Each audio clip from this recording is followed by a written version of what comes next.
Listen this first story. I sat at home alone and felt sorry for myself, ill-tolerated by the forced idleness. It was time for a change of tactics from trying to get my job back to rebuilding my reputation. You see, until 6 weeks ago, I was a project manager. I once described my job to my wife as juggling 500 balls at once and organizing to make sure they all hit the ground at the same time. After 20 years, I finally got around to some big projects and big money. After paying for the kids' college tuition and my wife's extravagant lifestyle, money would come in handy if I didn't want to die of old age on the job. We didn't have much in the bank, and without new income, the situation was getting grim. Yeah, I felt sorry for myself. The last project had failed miserably when the main contracting company went belly up. I handed a friend still working for the company the minutes of a board meeting where I convinced them not to contract with the lowest bidder, but they wouldn't listen. Given the choice between me and them, the board must have pressured the secretary writing the minutes to remove the redundancy. I was home alone as Sandra, my wife for 20 years, had gone to her sister's house for the 5th Friday in a row. She asked if I wanted to go with her, but I declined as usual. Why should I help her sister plan the 15th anniversary of her marriage? Her sister herself was fine, but her husband, that arrogant jerk, I couldn't stand. He owned a small but successful manufacturing company he'd founded with his wife's inheritance. Hell, if he told me one more time that it was now worth $12 million, I'd strangle the little toad. My voluntary recluse was interrupted at 10 minutes past 10 in the evening by the doorbell. After 3 bourbons opening the door, I was slightly inebriated. There stood my wife as she looked 10 years ago. I smiled as I realized it was Linda, Sandra's younger sister. It was now becoming obvious. Slightly shorter in stature, quite pretty and with considerably larger breasts. I invited her in and offered her coffee or tea. We made small talk for a while. "What's new, Linda? I thought Sandra was at your place with Neil planning your anniversary." I didn't miss Linda's slight confusion. "Our anniversary was 4 weeks ago, Dave." Now it was my turn to be bewildered. Bourbon has many fine qualities, but increasing mental acuity is not one of them. Rather than make a complete idiot of myself, I remained silent. Linda clearly had something on her mind. "Look, I know you wouldn't want Neil and I to say anything, and I realize you're a little embarrassed. But still, I wanted to thank you personally for your and Sandra's gift. It is the most generous, thoughtful gift I can imagine, and we are very grateful." If I had categorized my previous thoughts as slightly stunned, I was now simply baffled. "What are you talking about, Linda?" "Well, if you want to play the denial game, I can play along. I don't know exactly what Sandra told you. Gosh, this is a little embarrassing." She paused to calm down, obviously unprepared for my earlier reaction. "As I'm sure Sandra has told you, I'm frigid. I've never enjoyed sex. Sure, once a week, if necessary, I perform my conjugal duty to Neil, but I hate it." Accordingly, Neil started saying that all the romance was gone from our marriage and he must be right. We hadn't been together in ages. Not only that, we couldn't conceive. Frankly, we're lucky we lasted as long as we did. That's why your and Sandra's gift means so much to Neil and me. I just wanted to thank you in person. I envy you, Dave. You must have a very strong marriage if you trust Linda that much. I don't know if she noticed my dumbfounded expression, but if she did, it didn't stop her from kissing me lightly on the lips. "Thanks, Dave. You're a diamond." "What the hell is going on, Linda? Where's Sandra?" "She's on a date with Neil, silly." My sudden look of anger must have finally reached my smiling sister-in-law. "I repeat, Linda, what the fuck is going on here?" "Well, Linda said it was your idea. You're in her anniversary gift to us. 10 dates with Neil for 10 weeks. Neil gets 10 weeks of romance and I get 10 weeks of not getting hit on. Sandra said you agreed that it would revitalize your fading sex life. Knowing she was on a date with another man would awaken your competitive instinct. From what she told me, you've done pretty well with her over the past 4 weeks, you know, in the bedroom." She stopped. I don't know what expression was on my face, but it was enough for Linda to realize that something was obviously wrong. Finally, my wits returned to me and I hissed, "Sandra and I haven't made love in over 6 weeks. You mean she's on a date right now?" "Shit, so as we're talking here, they could be booking a motel already." "No, silly, I always insist they come back to our house for sex." "What? You mean they've already done that?" "Yeah, they had sex after the first date." "Come on, Dave, you knew that was the deal, didn't you? Please tell me you knew." They say a picture is worth 1,000 words. In this picture, I went to the nearest wall and punched through the drywall with my fist. Linda was stunned, but came to her senses as I rubbed my arm. "Damn it, Dave, I can't believe Sandra is cheating with Neil and I love it. You really had no idea, did you?" Her eyes suddenly hardened. "We have to stop her." I was way ahead of her, hitting the speed dial button on my phone. Sandra answered on the 6th ringtone out of breath. "You cheating bitch, come home immediately so we can work this out. Linda told me all about what you've been up to." "I can't, Dave. I'm in the middle of something right now." "Yeah, you're in the middle of the end of our marriage. Ever since the kids left home, you've been nagging me to let you have an affair on the side. Well, the answer was no then, and it's still a hell of a no now. Just because you found some candy-coated way to justify them to yourself doesn't make them right. No, Dave. Look, I'm sorry you had to find out this way, but I gave Neil and Linda my word and you always said I should keep it. In 5 weeks, it'll all be over and we can get back to normal. If that's a problem, then maybe I can ask them to release me from my word. But it'll be up to them. I can't bloody believe it. Go home right now. No, Dave, a word is a word. You don't own me and I can do whatever I want. That's the end of the call. Quick, Linda, we gotta get to your place. I gotta stop this shit. You drive, I'm over the alcohol limit. By the time we got there, the house was empty. There were signs of a hasty departure everywhere. Linda looked almost as sad as I did. I have an idea. I'll call Neil and tell him what she's up to. There's no way he'll go any further if he knows you don't approve. Both of their phones spent the next few hours sending calls straight to voicemail. Around 2 in the morning I drove home. Linda was as devastated as I was by her complicity in cheating on me. I took her at her word to tell her husband that he did not have my blessing to have my wife and to let him know that her alleged blessing was being withdrawn as well. The deal is off. By Sunday afternoon, neither Linda nor I had heard from our spouses. Likewise, they were not answering their cell phones. That gave me plenty of time to think.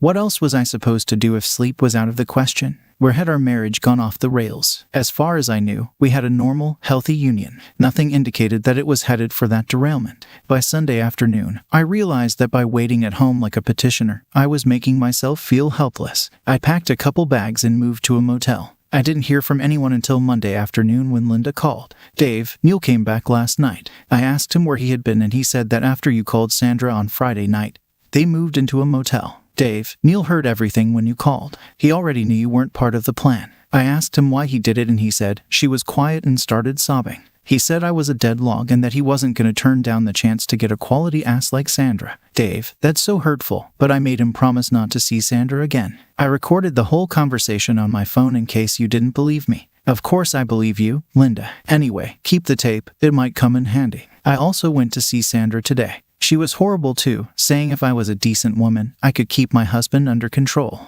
That bitch was always picking on me. I asked her if she talked to you and she said she would wait until you got over your temper tantrum and crawled home on your own. Dave, she's gonna bluff you. I'm so upset and embarrassed. I don't know what to do. Don't do anything, Linda. I'm meeting with a lawyer tomorrow. Maybe things will clear up after that. Well, I must say, the visit to the lawyer was not encouraging. Sandra's getting half of everything we have. The only value I got from him was at the very end. At first, I didn't understand what he was trying to say. He explained that the only time he had ever seen a guy in a better position than even a case like mine was when the husband made some racy videos to threaten his wife. He then asked, rather meaningfully, if Sandra's parents were alive and if she even went to church while glancing at me with a hint of interest. What a great guy. On Wednesday, I snuck into my old house and installed cameras in the bedroom and living room. They transmitted the signal to a hard drive I had hidden in the basement. According to the guy at the store, I only needed to change the batteries and hard drive every 4 or 5 days depending on the amount of use. That evening, Sandra finally deigned to send me a text asking when I would be home. I replied that I was out of town for a few weeks. Catching a mouse is much more likely if that mouse thinks the cat is gone. I was beginning to feel that Sandra didn't care about our marriage. And I realized I didn't want it anymore either. I kept in touch with Linda. Friday night she called me and told me that Neil hadn't come home. I offered to pick her up and we went out to dinner. They say adversity craves community. We managed to distract each other and actually had a good time. On the way back, I told her about the cameras I had installed, but asked her to swear her to secrecy. I asked what she would do if she could prove that Neil was cheating on her. She replied that probably nothing. I figured that if I could rub Neil's infidelity in her face, she might harden up and consider divorce. It was the only way to get back at the bastard other than smashing his face in. So on the way back, I drove by my house and sure enough I saw his car in the driveway. Linda cried all the way home and ran straight from the car into the house. I followed her and put her in bed and supported her until she stopped crying and fell asleep. I looked forward to Monday, which was the closest time I could safely get the videotape. Linda surprised me by calling Saturday night. She wanted to go out with me again to make Neil jealous. I had nothing to lose, so I agreed. After dinner we went dancing and had a great time. I drove her home at 1:30 in the morning. Before we got there, Linda started to worry that Neil might have taken advantage of her absence to sneak back to Sandra's, but his car was at their house. At 9 o'clock Monday morning, I snuck into my old house and changed the hard drive and batteries. Still without a job, I was free all day to watch them. It was well past noon by now when I mustered up enough courage to watch. Up to this point, everything had been theoretical. Now, however, the proof was right in front of my nose. I caught myself closing my eyes as the screen showed footage of them entering the bedroom. I realized that I'd placed the camera a little poorly. It only caught their upper halves, but the sound was good. I opened my eyes again surprisingly soon after vaguely catching his moans as he climaxed. When I looked at the screen, they were lying next to each other and talking. I listened for a moment. Then excitedly, I called Linda and asked her to come to my motel. She arrived 20 minutes later. "Linda, you have to see this." Linda pulled a bottle of wine from the mini bar and I turned on my laptop and started the replay.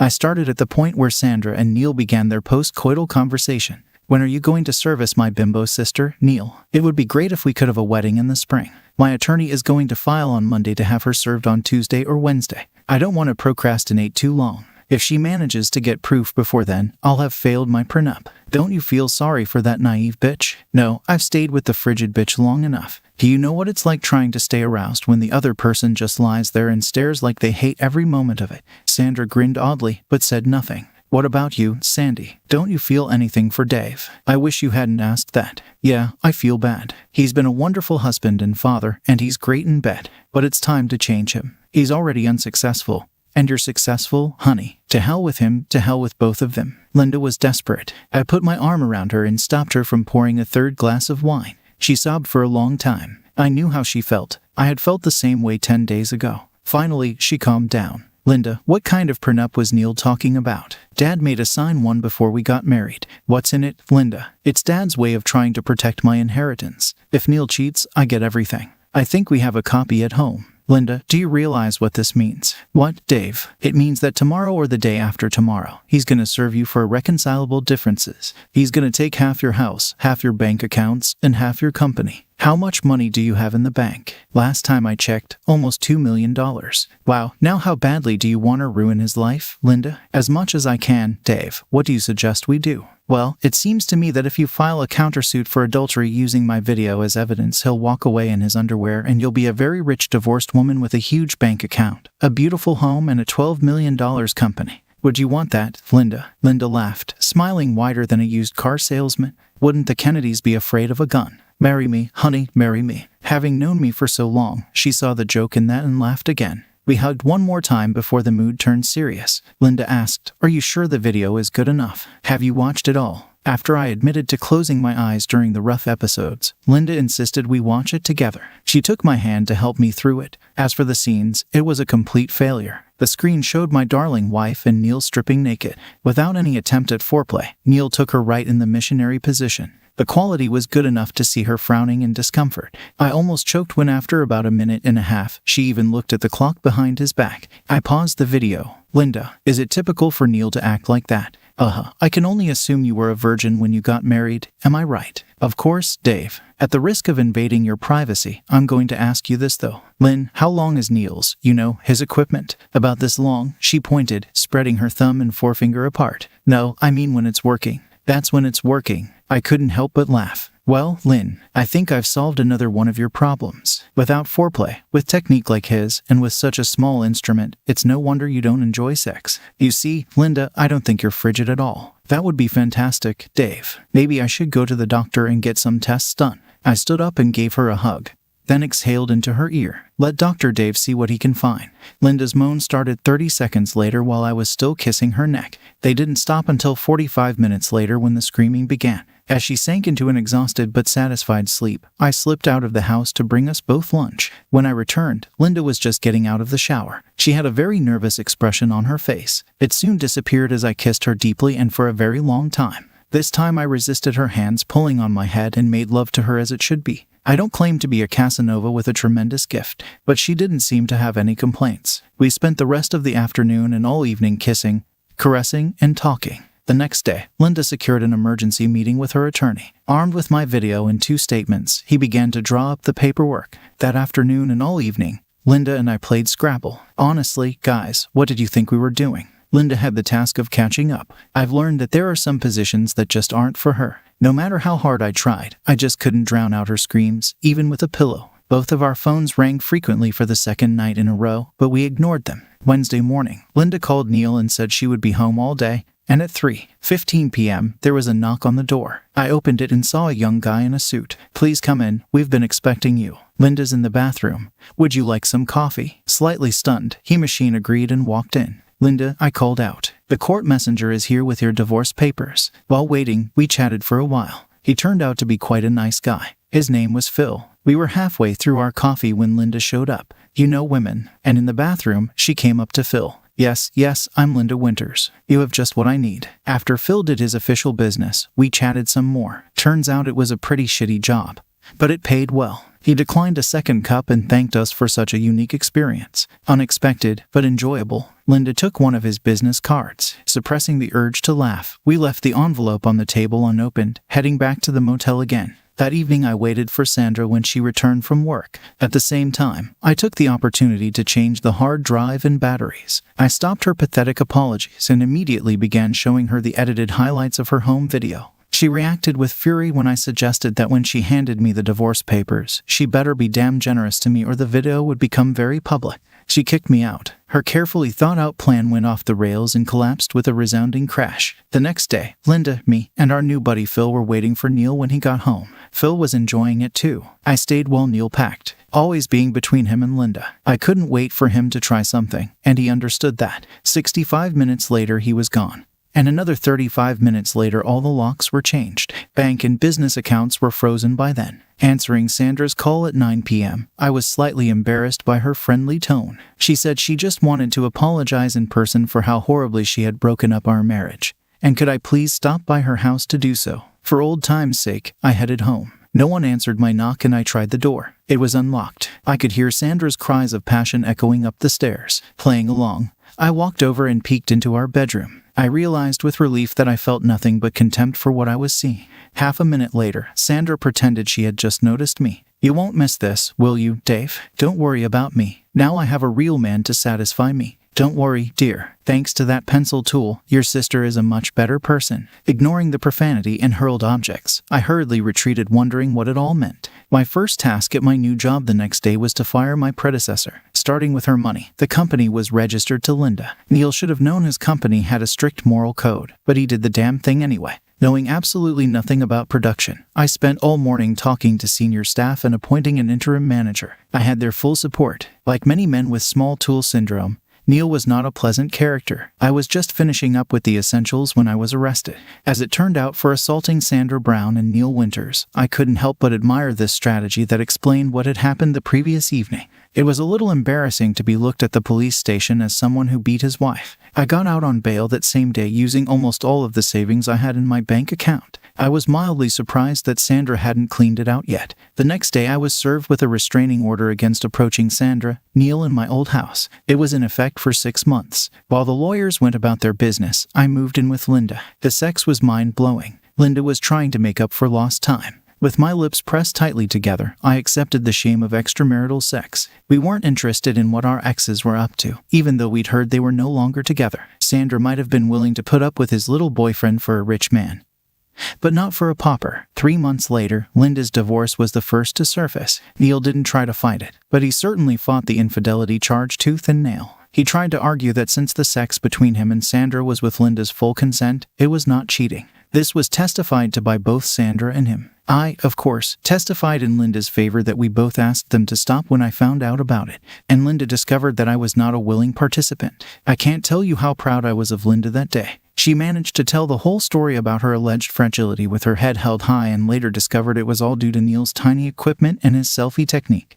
The press gallery, attracted as always by the sex scandal, reveled in it. Linda's recording of her begging Neil to end his affair upset the balance of power and his petition was scrapped. With his integrity torn to shreds and his manhood shattered, Neil left town. After that, we didn't see Neil or Sandra for another 3 months. During the assault trial, Sandra smiled wickedly at me from the witness stand. She was very convincing, tearfully describing how I had caught her in bed with Neil. She said she realized what she had done was wrong, but she certainly didn't deserve to be beaten for it. The judge told me off when I applauded her performance at the end. Neil was a little less convincing, describing how he couldn't match my size and fury when I found him with my wife. This time I showed respect for the judge and didn't clap my hands. When my boyfriend offered the hidden camera footage from the living room as evidence, the prosecuting attorney tried to object, explaining that somehow that footage had not been turned over during the discovery process. My boyfriend apologized to the judge and explained that I couldn't get the hard drive until yesterday, because the restraining order was still in effect. In fact, Linda had removed it 2 days after my arrest.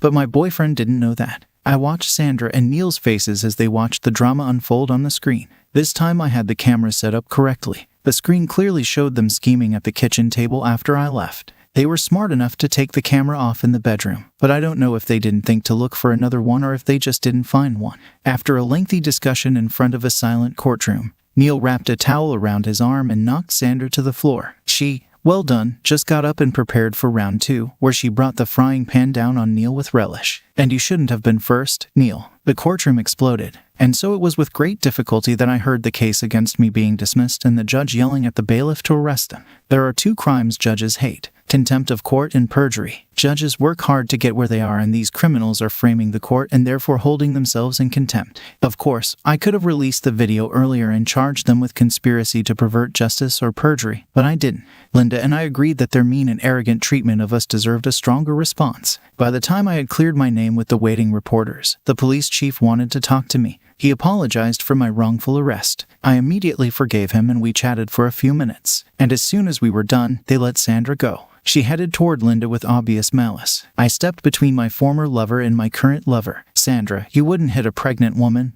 would you?" Sandra stopped like a dumbfounded person. Her face took on several shades of an extremely furious expression. And then she turned away before we could see her tears. 2 months later, I read in the paper that the happy couple received the minimum sentence for perjury, 12 months in jail. Okay, time to start the divorce and sell the house. I figured Sandra was right. Her date with Neil had awakened my competitive instinct. Except it wasn't the instinct to win back my date through sex, but a lower instinct to kill and tear. 2 nights later, drenched in sweat, Linda and I continued our protracted argument. We continued our feverish bedroom sessions as Linda insisted that she had 15 years of mispleasure and needed to make up for it. By my calculations, the debt owed to her was only 8 years. She insisted it was at least 12. As I lay there stroking her bulging belly, we talked. "Isn't that silly, honey? If they'd done the right thing, asked us for a divorce and then got back together, things would be very different today. I suppose we'd be devastated, but they'd be free and rich and have all the sex they could handle. Something tells me Neil is getting as much sex as he can.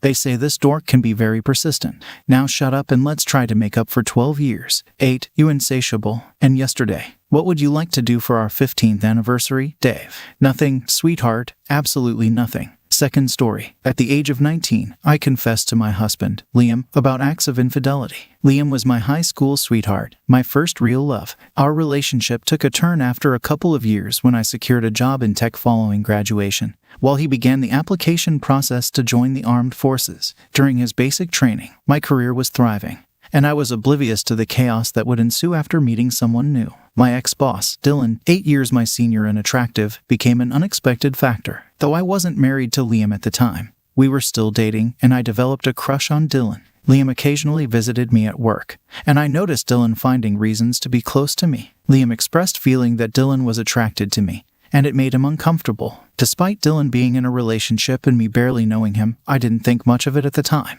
As events unfolded, Dylan got fired, and I switched jobs to another company. Surprisingly, I stayed in contact with him, viewing him as a respectable acquaintance, friend. One day, Liam asked if I talked to Dylan while we were driving back from dinner. I initially denied it, but when he asked me to check my message search bar, my conversation with Dylan was revealed. Liam left me in a rage on the side of the road in an unfamiliar neighborhood at night. After about 10 minutes, he returned, expressing his refusal to look at me but allowing me to get back into the car. We managed to navigate through our challenges, attempting to salvage our relationship.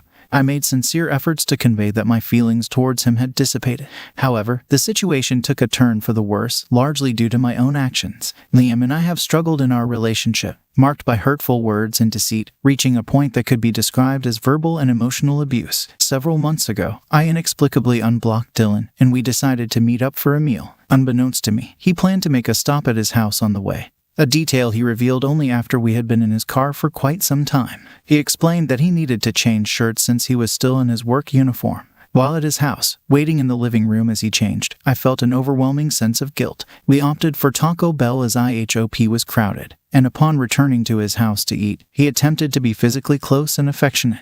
This left me with a deep sense of discomfort, prompting me to move away. Eventually, I requested that he drive me back to my car. Now, just a couple days ago, my friends and I were hanging out for my going away party to go move in with my husband where he's currently stationed. We invited Dylan. I got so drunk and I kissed him as he was leaving. I don't have any romantic feelings for him, so why I did what I did I have no clue. I had inklings of Liam cheating, but that could have just been my own projections. I just told my husband everything over the phone. I couldn't stand to feel the amount of guilt knowing I would have wanted him to confess if he had done the same. But I feel like the extent of what I did is unforgivable and our marriage is no longer salvageable. My whole world and every vision I had of the future is shattered, and it's all my fault. I feel like a shell of a human.